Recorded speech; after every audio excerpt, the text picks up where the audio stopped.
Mini LED sibling rivalry comparison in gaming. Today we have the Hisense U7K Mini LED versus the Hisense U8K. Mid-range versus flagship. Up next. I've seen things most people wouldn't believe. Hey, what's up guys? I'm Brian. This is Tech Therapy. Thank you so much for joining me for this sibling gaming comparison between the Hisense U7K and the Hisense U8K. For me, gaming deserves an entirely separate video. Simply, when it comes to gaming, a lot of people talk about input lag and performance. For me, the most important thing nowadays, considering many modern TVs have very low input lag and low latency, is the picture quality of the game mode. That's something that isn't mentioned very much in terms of gaming videos. I don't want to tack it on to the last comparison, which you can check out in the description below, where I compared the build quality, the feature set, the picture settings, and the different picture presets, as well as the prices in the last comparison. Again, check in the description below. But for gaming, it needed a completely separate video, and a separate video for consoles, as it does have 144 hertz capabilities at 4K, which I will check out on a PC using a 4090. But for right now, let's focus on the PS5. Thank you so much for watching, and I hope you enjoy. All right, guys, here we are checking out the game bar on the U7K and the U8K. Mid-range U7K versus the flagship U8K. The UX is the dream TV from Hisense, which is very rare, but I promise you will see it on the channel very soon. However, the U8K is the flagship of this particular lineup. Starting with the U6, U7, and U8, all of them are mini LED, which is unheard of. Much like last comparison between the U7K and the U8K, a lot of you were drawn to the U7K's clarity and shadow detail. However, the U8K has a better contrast ratio, a better local dimming, and a much deeper, more three-dimensional image, and at times is more colorful. I'll point out where that is evident. The game bar is excellent. Now we are going through a splitter, so we are capped at 4K 60. There is no VRR pass-through, things of that nature. I will check them off to show you how it changes the image, but it's not effective in this comparison. Going through the picture preset, simply going to set them exactly the same. That is the advantage of comparing two siblings from the same lineup. Set them the same, let them run.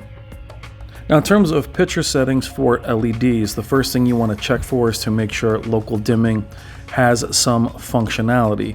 A number of years ago, Samsung started this trend of making local dimming not something you can enable to help the processing to decrease input lag and latency. Luckily, in the last few years, it has been brought back, and local dimming is very effective.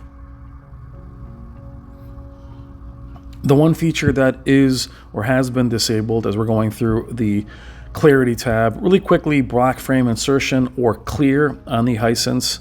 It's a cool feature to have, however, it does strobe quite a bit, a lot of flicker, and it darkens the image as I put up the exposure. Not something I find very useful, but I guess I'm glad it's there. Perhaps it'll be raised up with an update. But back to what I was saying about the presets. Most LEDs this last few years, advanced contrast enhancer is either grayed out, disabled, or ineffective. On most other manufacturers, if it is something you can toggle, it doesn't change the image very much. That is the one setting that is grayed out as far as Hisense goes. You do have Dolby Vision gaming. I do believe you also have HDR10 Plus gaming as well. Though I believe there's only one game that's HDR10 Plus and very few games on Dolby Vision. Going through all of the different parts of the game bar, bear with me as we go through this. Again, toggling them on and toggling them off. Excellent to see so many options on this game bar, especially, again, I mean, bring this up many times, is for the price point. Now, considering that this is their flagship and mid-range, it still is an excellent value. That's why I keep bringing up the price point. Just a few years ago, anything at this price point in any LED lineup would be bare bones. Now, they do have a picture clarity, much like Sony's reality creation, and it is effective. It does work well. I'll show it here briefly. Now, why I'm toggling these on or off is to see if it actually diminishes the image. I will tell you, on console, almost every console game has a built-in VSync. So variable refresh rate, things of that nature, as far as I'm concerned, isn't really something you need 100% on modern games. Very rarely do you see screen tearing. If it does lower the image quality at all, I haven't noticed it. But then again, not using that feature very often, I tend to turn it off. Going through the different game settings, as I mentioned before, and matching them up, you can see differences in color. There are times where the U7K looks deeper, there are times where the U8K looks deeper. We're nearly done with going through all of the presets. Now, in regards to choosing different presets for the Hisense, if you go into the picture settings, it does give you a sport mode, a dynamic, or vivid, I should say, and a standard. It does delineate a few of those, I think Filmmaker as well, where it says that it does offer low latency, meaning that's within the game mode. Some of the others don't state that, so I imagine if you go into those presets, you are out of game mode and the input lag would increase. However, at least it allows you to leave game mode, where some manufacturers lock you in. So you can leave game mode and perhaps add motion interpolation to give you that 240 Hertz feel without having to change the HDMI enhance inputs. Now, in regards to dynamic tone mapping, you don't have HGIG here, but the image is very bright. I will say also, the game mode has a very clear, realistic image. Now, quickly, I want to show you the setup for the PS5. Many of you know this as how many clicks up and how many clicks down, but by showing you which one fades out first, we can talk about which is brighter and the differences in brightness. How much longer one takes over the other to have the flower or the image be barely visible. I thought it was interesting to show you that. We'll settle somewhere in the middle where they both have a strength. The U8K is brighter, does have many more zones, also is a good deal heavier. To see the true differences, check out my last video where I compare them as far as price and their style, their body, build quality, sound, things of that nature. Stepping into Street Fighter 6, it is a very colorful, fast-moving game. Motion is very good. Now, I typically game on an OLED with instantaneous pixel response. I had no problem getting used to either of the Hisense. Speaking on value while we're talking, I don't have the prices up here, but in the last video and the last time I checked, the U7K at 65 inches costs about the same as a U8K at 55 inches, so on and so forth. So while you're going through this video, as I mentioned in the intro, ask yourself, is a U7K close enough to make you say, hey, you know what, I'll take a 75 U7K over a 65 U8K. Sound quality is excellent on both. The U7K is very loud, the U8K also loud. They both have subwoofers. However, the U8K has more of a surround experience with the two speakers in the back that are off to the sides. Why I mention the sound in this video while I'm not playing the sound as we go into Demon Souls is you're not leaving the extra money for a sound bar. So I would pick going larger or with a smaller, more premium product. The reason why I like Demon Souls is the strength of local dimming. As you go from dark to light, you can see the U8K has more darkness within the image. Now, you'll see that as perhaps more shadow detail on the U7K. I do not agree. What I see is superior local dimming on the U8K. The camera's exposure is left to what I see it as. Moving out to the area, though they are set to the same color, they do look different here. There's a cooler look on the U7K, a bit more detail and a more realistic color on the U8K. But in that area going from darkness to light, the U8K had better darkness, better black levels, also retained shadow detail. U7K looked great, but the local dimming much better on the U8K. Gorgeous game, by the way. Now moving into Dirt 2. Just the menu itself here looks different. You can see more contrast and more detail on the right on the U8K. Thought that was interesting. Little things you notice even in the menu. Now U8K, or should say Dirt 2, very good looking game. Very hard game to show simply because it has those sun bleached locales. It's hard for any TV to handle. There are times where both of these TVs will look washed out in this specific game. Really depends on the track.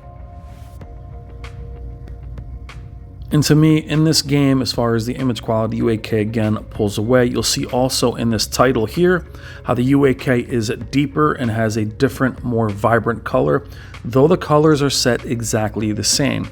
That speaks to the difference in image quality within the image, not just in menus. Does that mean that you will prefer the U8K? Not necessarily. Your eyes will tell you what you want and what you prefer. They are set to warm 1.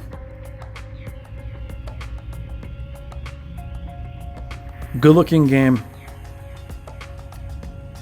And why do I tend to show the same games on PS5? Simply because you can compare this image to any of the TVs that I've shot this year. Now with any LED, we're getting back into game picture settings or game mode settings. Why I say you have to love the image is simply because there's not much you can do with an LED in terms of changing the image quality. Returnals is an excellent showcase. Though it's 1080p, the U8K on the right looks darker. However, the light on the right is brighter, which I'll show you in a moment.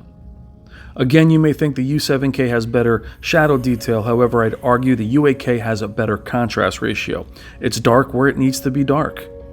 As we get closer to these three lights, they blend together on the U8K as it is brighter. As I lower the camera's exposure, they're all there. But at first, due to the U7K being slightly washed out, it appeared brighter in that part of the image. Now as I bring the camera exposure back to what I really see, you could see that the U8K was brighter. Jumping into God of War 2 quickly, what you're going to be seeing again is the shadow detail and the contrast ratio. U7K still looks good, but the U8K has more detail. Again, the blacks live more in the material. Not just in black bars, they delineate the material in the parts of clothing, chain link, hair. Moving into SpiderMan, they do look rather similar here. Except for me, again, the U8K has more saturation, though the colors are the same. More depth, higher contrast ratio. Now, to me, in comparison to the last comparison that I did with a lot of the demo material, the U8K's game mode, I think, is farther apart than perhaps the other demo material. Probably because I can control what I see with gaming versus any demo. I'm showing the differences with the camera and the movement.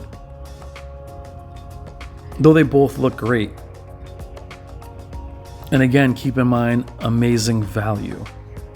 It is unheard of for any TV to be a mini LED at this price point, to also have a game bar, VRR, boost mode, all the different gaming features that a lot of other companies are lacking. I hope you guys are enjoying the coverage of Hisense, TCL, and others, as that was one of the biggest criticisms of my channel, was focusing too much on the high end.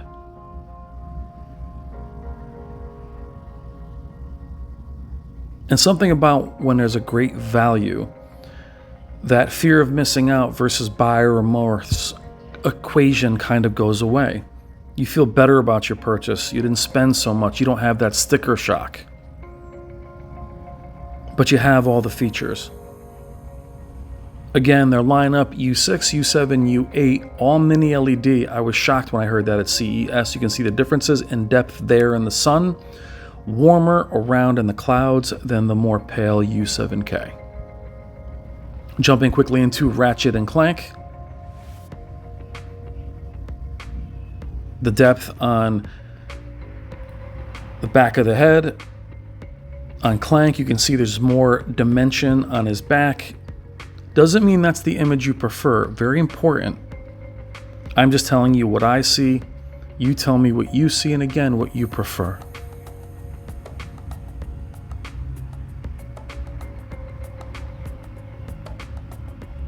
Now on PC, I'll be using a 4090.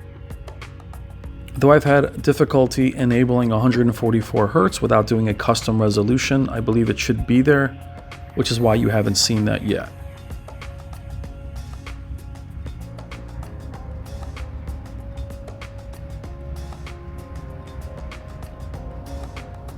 Excellent games.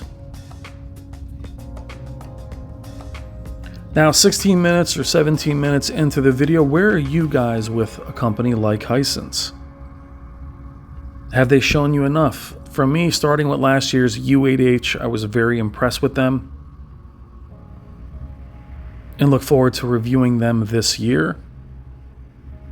But one thing I noticed this year versus last year is that the U7K is excellent and the U8K is a bonus. So now you truly have, with a brand like Hisense, the flagship is excellent, but the mid is excellent. Typically in these brands, the flagship is the only one that's even decent. You don't see that here. U6, U7, and U8 are all very good.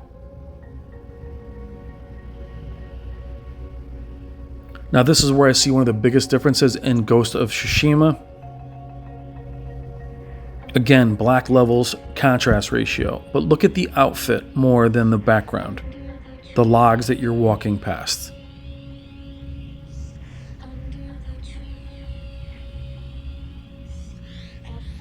Now don't look at that as Black Crush. Now the camera exposure is set to kind of favor both of them. However, there's not much to do. This is how they look in my presence, in reality. What a gorgeous game. Now the challenge with comparisons, guys, is this is also not in a completely dark room. There are lights behind the TVs, but what's behind me is pretty dark. But in comparisons, it's amazing how when you separate the TVs, you can almost forget the differences in comparing them.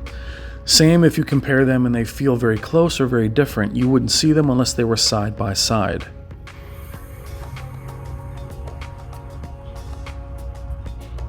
But would you consider, my cat just walks by at the bottom, would you consider a Hisense? Do you think they're on the path to usurping or joining the big three, being LG, Samsung, and Sony?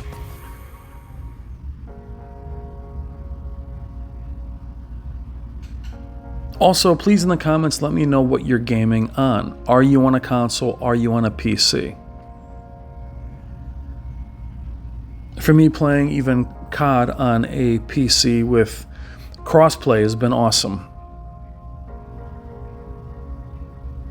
Now here, look, at times the U7K does look brighter, though I think that's to the less contrast ratio that gives you that thought or that image, or better shadow detail.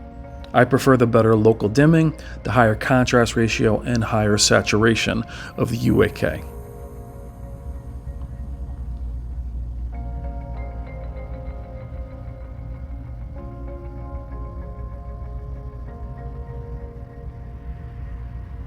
Plus in the picture settings, there's a lot of calibration features that the Hisense does have. Now we'll move into Ultimate Marvel vs. Capcom. This is SDR, and this is a PS4 title that looks phenomenal. It's always amazing to me how sprite-generated content looks great from one generation to the next. Why I wanted to check this to see if there was any difference in brightness with SDR, meaning when in HDR everything ramps up to 100%, SDR it drops down. They both drop down to the same brightness, which I did check. But what we're looking for is a dimness to SDR, which you do not see here. Now, while this game was a bit of a disappointment for those of you that are used to Street Fighter versus X-Men and Marvel versus Capcom, still a very good-looking game, very vibrant and fast game. Moving into Horizon Zero Dawn, this is my favorite scene in the game. Very bright specular highlights, gorgeous title, and definitely looks amazing on very bright TVs. What do you see in this image? I think it looks amazing on both.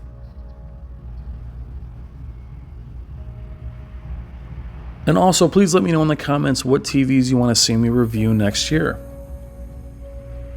I think I'm covering just about all of them. Now, the specular highlights look fantastic without clipping the image, so they are bright enough.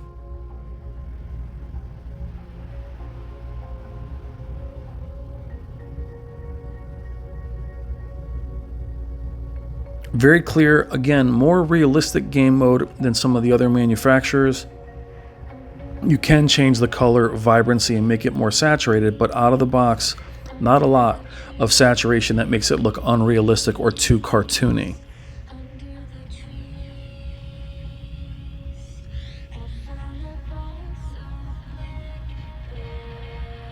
Now, I've been very happy with both the U7K and U8K.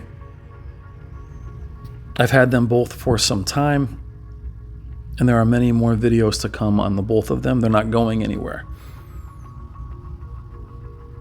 A bit more depth in the color on the U8K, but the U7K in this comparison, very close. So for me, towards the end of this video, 22 minutes in, if I needed a larger TV, the U7K is close enough as far as I can see, and I've experienced to recommend a larger U7K if you need the larger TV. However, if you need the best of the two, the U8K is the one to go for. Again, they are an excellent value, so if you need the best TV and the largest, the U8K, in my estimation, is the one to go for. But if money is tight and you need that larger TV, the U7K is close enough. While I'm filming this, the U7K is in front of me at 65 inches. I like larger TVs, so I would go with a larger 75 to a smaller 65 U8K.